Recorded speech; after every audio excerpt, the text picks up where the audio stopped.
Bonjour à tous, j'espère que vous allez bien. Donc je reviens avec ce deuxième vlogmas dans le cadre de ce projet booktube de calendrier de l'Avent avec des vlogmas. Je vous rappelle que dans ma description je mets les chaînes des autres booktubeuses qui participent à ce projet. Et vous retrouverez sur la chaîne de Lizzie en fait une playlist avec l'ensemble des vlogmas, donc elle l'update au fur et à mesure. Donc n'hésitez pas à faire un tour sur son compte pour voir les différents vlogmas de toutes les booktubeuses de ce projet. Pour ce deuxième vlog, j'ai décidé de faire un petit sujet par rapport à on va dire la fin de l'année et ce qu'on peut espérer pour l'année prochaine. Donc j'ai décidé de faire un petit peu une liste de livres que j'espère lire l'an prochain. J'ai décidé d'en prendre 12 parce qu'il y avait 12 mois dans l'année, donc voilà. Ce sera pas dans un ordre particulier, il n'y a pas vraiment de classement. Je vais d'ailleurs commencer avec les 2 livres que j'ai en e-book pour pas les oublier. Mais voilà, ce sont des livres qui me donnent très envie. Il y en a certains que j'avais déjà prévu de lire en 2021, je ne l'ai pas fait et j'aimerais vraiment les lire en 2022. Donc on croise les doigts. Donc c'est parti. Pour les 2 premiers, donc ce sont des e-books. Le premier, il s'agit de The Grace of Kings de Ken Liu. Ken Liu est un de mes auteurs préférés en science-fiction et fantasy. J'ai lu ces 2 recueils de nouvelles. Donc le premier, c'est The Paper Menagerie, qui est aussi sorti en français, donc la ménagerie de papier. Son deuxième recueil que j'ai lu cet été, dont j'ai déjà parlé dans une de mes vidéos, il me semble, c'est The Hidden Girl and Other Stories, qui n'est pas encore été traduit en France. J'espère qu'il le sera parce que comme la ménagerie de papier, ce sont vraiment des nouvelles que j'aime énormément. J'aime vraiment beaucoup les idées de cet auteur. J'aime beaucoup sa manière d'écrire. J'aime tout en fait. À chaque fois que je lis ces recueils, je suis toujours transportée. C'est toujours des lectures très difficiles parce qu'il aborde des thèmes compliqué. Je pense notamment à tout ce que le Japon a pu faire en Asie, dans les autres pays d'Asie, etc. Donc The Grace of Kings, c'est le premier tome d'une série de fantasy donc de Ken Liu. Ce sera la première fois en fait que je lirai un de ses romans. Jusque-là, je n'ai lu que des nouvelles. Donc d'un côté, j'appréhende un petit peu parce que du coup, c'est pas du tout le même format, donc peut-être que ça me plaira moins, je ne sais pas, même si j'en doute. Mais en même temps, j'ai vraiment hâte de le découvrir dans ce nouveau format. Dans les avis que j'ai vus, je crois que c'est très très historique. Je me souviens d'une personne qui disait qu'elle avait vraiment l'impression de lire un livre d'histoire. Donc je crois que ça va être quelque chose d'assez lent, d'assez dense. Donc je pense que c'est un livre qui me prendra quand même pas mal de temps à lire, mais j'ai vraiment hâte. Pour le deuxième e-book, il s'agit d'un livre que je crois que j'ai pas rencontré une seule personne qui l'a lu et qui n'a pas aimé. Il s'agit de The Sword of Kaigen. Par exemple, Laura l'a lu il y a peut-être 1 ou 2 mois, quelque chose comme ça. Elle a adoré. Je l'ai dans ma liste à lire depuis très longtemps. J'avais envisagé de le lire avec elle, mais au moment où elle s'est lancée, j'étais pas du tout dans le mood pour lire un énorme pavé de fantasy, donc je l'ai laissé lire de son côté. Moi, c'est vraiment un livre que j'aimerais lire en 2022 parce qu'il a l'air vraiment hyper bien. J'ai l'impression qu'il va y avoir des personnages très intéressants, très développés, et ça, j'ai vraiment trop hâte. Encore une fois, c'est un livre de fantasy, donc là, d'inspiration, je pense Japon, vu le nom, je me dis Kaigen, ça fait très japonais, donc j'imagine d'inspiration japonaise. Je voulais juste dire que je vais pas m'aventurer à faire des résumés de chaque livre, parce que d'une part, je ne connais pas forcément le détail des intrigues, mais je vous mettrai des liens pour que vous puissiez aller voir de quoi il s'agit. Ensuite, pour les livres. Pour le premier, j'ai le tome 1 des Chroniques de l'érable et du cerisier, qui est un très beau livre. Donc un livre français. C'est un livre qui a eu beaucoup de succès sur Booksta. Je l'ai vu passer pendant de nombreux mois. J'ai résisté pendant de nombreux mois. Et j'ai finalement craqué après une review en particulier. Je vous mettrai le lien dans ma description. Encore une fois, de la fantasy d'inspiration japonaise. J'ai failli le lire il y a le mois dernier et finalement j'ai préféré le mettre de côté parce que j'étais pas hyper concentrée et je pense que j'ai envie de profiter pleinement de ce livre et donc de le lire à un moment où je suis un peu plus, on va dire, détendue, calme, sereine, voilà. Donc ça, j'ai vraiment hâte de le lire. J'aimerais ensuite lire un livre que j'ai depuis quelques temps aussi. Alors, il s'agit de Férocité, donc qui est un recueil de nouvelles de la maison d'édition Les Projets Silex, dont j'ai déjà parlé plusieurs fois dans mes vidéos. Nous avons reçu, je crois, courant août, le livre. Il est vraiment très très beau. Et je ne l'ai toujours pas lu. C'est pas grave. C'est ma spécialité. Mais comme c'est un recueil de nouvelles, en général c'est un format qui me plaît bien parce que ça me permet un peu de jongler entre différents univers, différents styles, etc. Donc j'ai hâte de lire. Encore de la fantasy, mais cette fois de la fantasy animalière, quelque chose que ce sera la première fois que je lis de la fantasy animalière, parce que jusque là, la seule fois où j'en ai lu, c'est quand j'ai reçu le kit presse pour ce recueil que les Projets Silex m'avaient envoyé. Donc j'ai hâte de voir ce que ça donne, parce que les quelques nouvelles que j'avais eues en kit presse étaient vraiment intéressantes, vraiment cool. Il y en avait une particulièrement que j'avais beaucoup aimée, donc j'ai hâte de découvrir les autres autrices et auteurs. Ensuite, un livre que j'étais censée lire cet été et que je n'ai pas lu, où je m'étais dit peut-être que je le lirais sur la fin de l'année, mais en fait je sais que je ne vais pas le lire, donc je me le mets plutôt en objectif 2022. Il s'agit de A Little Life, qui je sais est un livre hyper déprimant. Du coup cet été je me suis dit est-ce que vraiment j'ai envie de lire ça, et après là avec la rentrée, la reprise du boulot, je me suis dit pareil, est-ce que vraiment j'ai envie de lire un truc hyper déprimant. Je pense qu'il faudra que je prévoie à côté une lecture très légère, très mignonne, pour pouvoir un peu contrebalancer. Donc voilà, encore une fois un livre que Laura a adoré, donc j'ai quand même hâte de le lire pour pouvoir en discuter avec elle. Un petit livre qui est sorti donc cette année, et il s'agit de The Outlaws Scarlet and Brown. C'est le dernier livre de Jonathan Stroud, qui est un de mes auteurs préférés, qui a écrit notamment la série Bartimaeus, mais aussi la série Lockwood & Co. C'est un auteur de middle grade, donc auteur jeunesse, enfin on va dire jeunesse collège, que j'aime vraiment beaucoup. Jusque-là, j'ai pas été déçue par ce qu'il faisait, j'ai adoré Bartimaeus. J'avais d'ailleurs relu le tome 1 avec Benjamin il y a quelques mois et j'avais vraiment adoré retourner dans cet univers. L'an dernier, j'ai aussi relu l'intégralité de sa série Lockwood & Co, que j'ai adoré. C'est un truc avec des fantômes, c'est trop bien. Et là en fait il s'est lancé dans une série, je sais pas, c'est un truc de Far West un peu, enfin c'est bizarre, en même temps non c'est pas du Far West parce que ça se passe en Grande-Bretagne.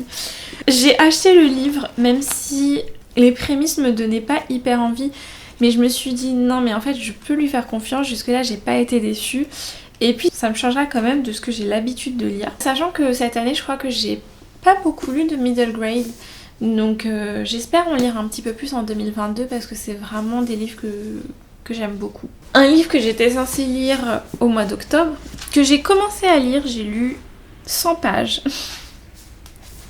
Il s'agit de It, donc ça de Stephen King, qui est juste énorme, genre. J'ai lu 100 pages c'est beaucoup en vrai, mais ça fait à peine ça. Parce que le mec a décidé d'écrire un livre de 1800 pages. Non, j'exagère. 1200 pages. 1200 pages, mais franchement, cette édition, c'est écrit assez petit, quoi. Donc, en fait, je voulais le lire sur le mois d'octobre, en me disant, je l'ai commencé le 1er octobre, et je voulais le finir, en fait, pour Halloween. Sauf que j'ai pas réussi. Du coup, je l'ai mis de côté. Parce que je crois qu'en 3 semaines, j'avais lu 100 pages, pardon. Et je me suis dit, je retenterai une autre fois. Donc je pense que l'année prochaine, vraiment, j'aimerais bien le lire. Parce que vraiment, Stephen King, j'aime bien, on va dire, ses classiques. Là, je suis actuellement en train de lire La Ligne Verte, que j'aime vraiment beaucoup. Vraiment ça, je me dis, c'est un de ces classiques que je n'ai pas encore lu, qui vraiment, il faut que je lise. Il y a aussi The Stand. Comment ça s'appelle en français? Je sais plus. Ah, Le Fléau. Comment vous voulez que je retienne The Stand, Le Fléau? Bref, je pense que ouais, It et The Stand, j'aimerais bien les lire en 2022, même si je lis que It en 2022, ce sera très bien. Je pense que ce sera pas mal comme objectif. Ensuite, petite non-fiction que je voulais lire cette année, mais au final je me suis pas lancée dedans. Il s'agit de Beauté fatale de Mona Chollet. Donc Mona Chollet, c'est une autrice qui a notamment écrit Sorcière, et très récemment elle a écrit Réinventer l'amour. Je lis très peu de non-fiction, et quand je lis de la non-fiction en général ça me prend beaucoup de temps. Du coup moi j'en ai lu 2 de Mona Chollet, j'ai lu Sorcière et Chez Soi. Les 2 j'ai vraiment beaucoup aimé. Je suis pas d'accord avec toutes les idées de cette autrice, mais ça ne me gêne pas tant que ça parce que j'aime bien voir son avis sur les choses, je trouve que c'est toujours intéressant. Je trouve que ça reste assez abordable, c'est pas trop laborieux à lire, même si ça prend un petit peu plus de temps que de la fiction, ça reste quand même assez abordable je trouve.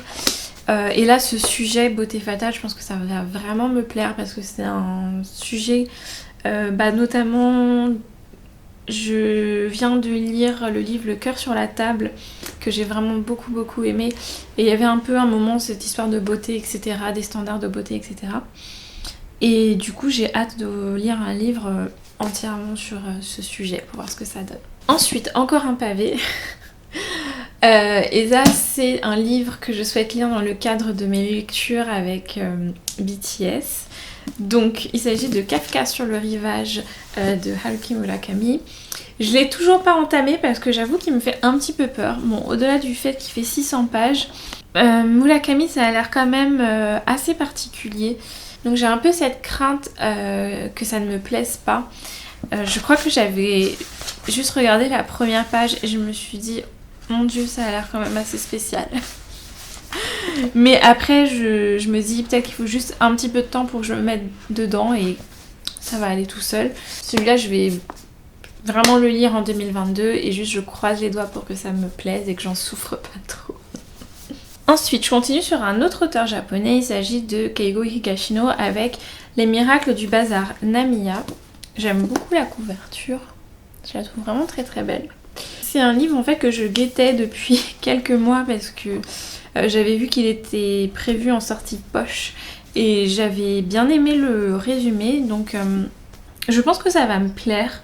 Bon, il y a une petite histoire de time travel, donc peut-être que je vais être perdue comme d'habitude, mais je pense pas que ce soit, on va dire, le truc principal du livre.